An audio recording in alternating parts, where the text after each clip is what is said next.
Hello and welcome to another Toybox audio video demonstration video, and this small series of videos is going to focus on the Nano Collection 2, which added a load of crazy tools and sound generators / effectors, and this particular one we're going to focus on today, which was the Physically Model Synth.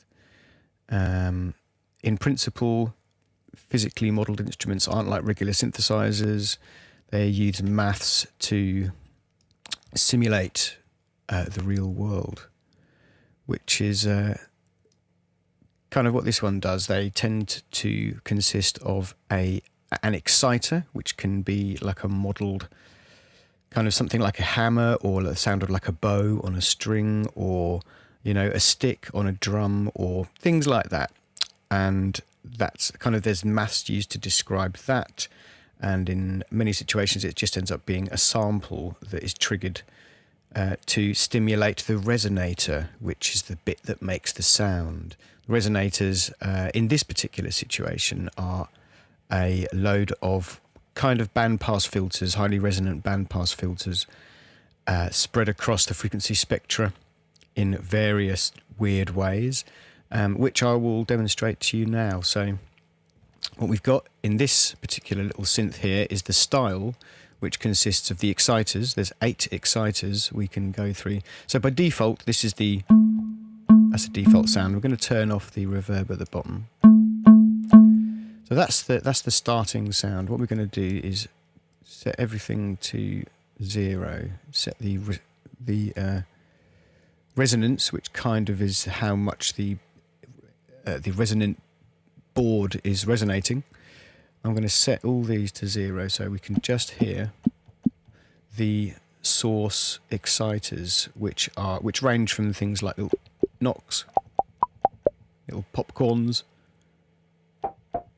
little bits of noise, whether they be kind of sharply sort of staccato or softer, more like a bow,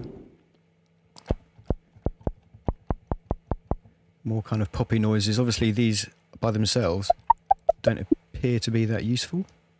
Would I be right? There's a good bit of noise there. Broadband noise. And we've got a couple of waveforms here as well to kind of stimulate a little bit of waveform with a bit of noise there. Well, all these things sound quite boring without the resonator, because it's the resonator, the resonating board, however the maths are described, resonates based on the exciter. So let's put the exciter at 0, well, the number 1 exciter. And what I'm going to do is briefly explain these knobs. We've gone through the style, which is basically the exciters, 8 different exciters. The resonance is the kind of how much the resonant board is excited. In this little bit of text here, we're talking about the decay time, which basically that's kind of the end result. If you turn up the resonance, the resonant board will be excited for longer. And I should have probably turned that down before I hit that. I'll turn it down for the video. So the resonance describes how much the board is going to be responding to the exciter. I say board, I mean the band of bandpass filters. And the maths can be described to kind of invert the resonance of the board as well. So get positive resonance and negative resonance, and that will change the sound depending on the type of exciter you're using and the shape of the resonant filter, which is what we're going to look at now, because this is where the colour is. So let me just have a small amount of resonance and we'll cycle through. Well, you can hear the colour. Let me just turn up a little bit so you can hear something. Let's get a noise in. What I'm going to do is hold the shift key down to get finer control of the shape function, because there's a lot of noises packed into this little dial, I can tell you. So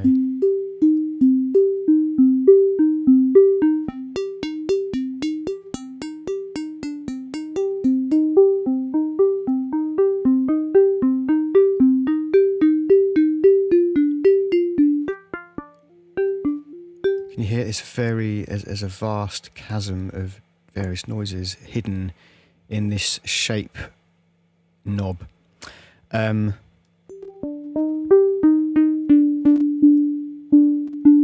It's just vast. There are, as you can hear, clicks as I move it with my mouse. Ugly clicks. But if you choose to modulate that within a rack itself with an LFO or an envelope or whatever you want to oscillate it with, modulate it with the crackles don't happen. That must be something to do with the way the mouse and the GUI layer and all this kind of weird, annoying, complex stuff that most of us don't really care about has been designed. But yeah, listen, chimes. This is just from that initial pop exciter. So let's stick it on. Maybe let's have a look at one of the more. That sounds vocally, doesn't it? That's crazy.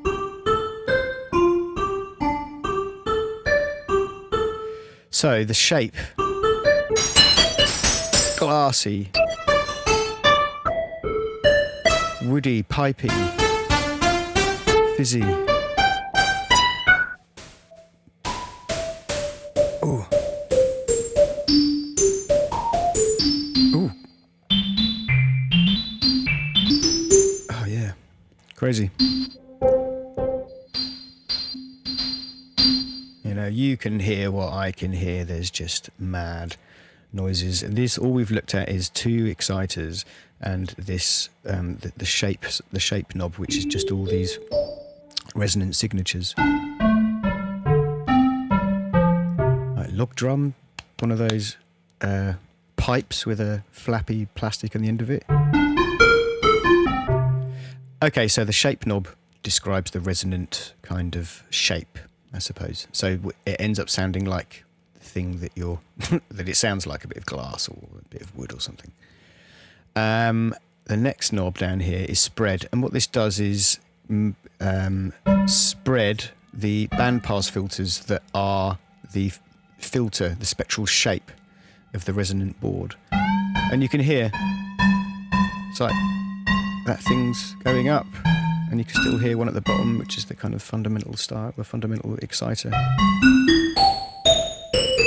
And with this you can find enharmonic areas of your particular, let's put a different, randomly shape. Nice.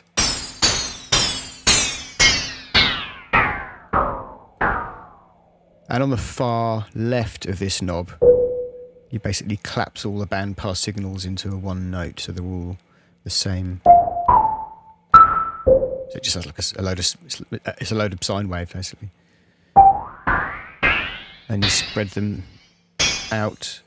So -100 is all the bandpass filters that are kind of simulating this resonant board are at, like, let's say 0. And now they're all at their regular position. And then now they're all spread all over the place when you put it up to 100. And I mean, the tone colour is just all over the place. It's lovely. And we also have another knob down here, a format knob. Now, what the format knob does is basically shift the whole band pass filter spectral shape thing that is the resonant board, or the resonant kind of it's not the exciter, it's the resonator, the resonating thing. What the format knob does is it shifts all the band passes up and down relative to. Well, you can hear the tone is maintained, but the timbre is shifted. So let's just put this on something a bit more. You can hear. Let's go down a few octaves. So we'll put the shape. That's kind of simple-ish. You can hear that. So if we spread it, you'll hear the bandpass filter spreading and getting more atonal and whatever enharmonic, whatever you want to call it. The further away from the kind of center position for the spread button, and the format keeps the relative positions of the bandpass filters. You're just kind of changing the thinness or fatness depending on the sound, and obviously extreme settings will make your sound disappear into nowhere. It's probably best to experiment with these knobs. And at the bottom there we've got a space which is a little bit of a, I think it sounds like a bit of a room or a hall reverb at the end of the chain. And there you go, that is the delightful little physically modelled machine in the new Nano Collection version 2 pack. Have a violin spread.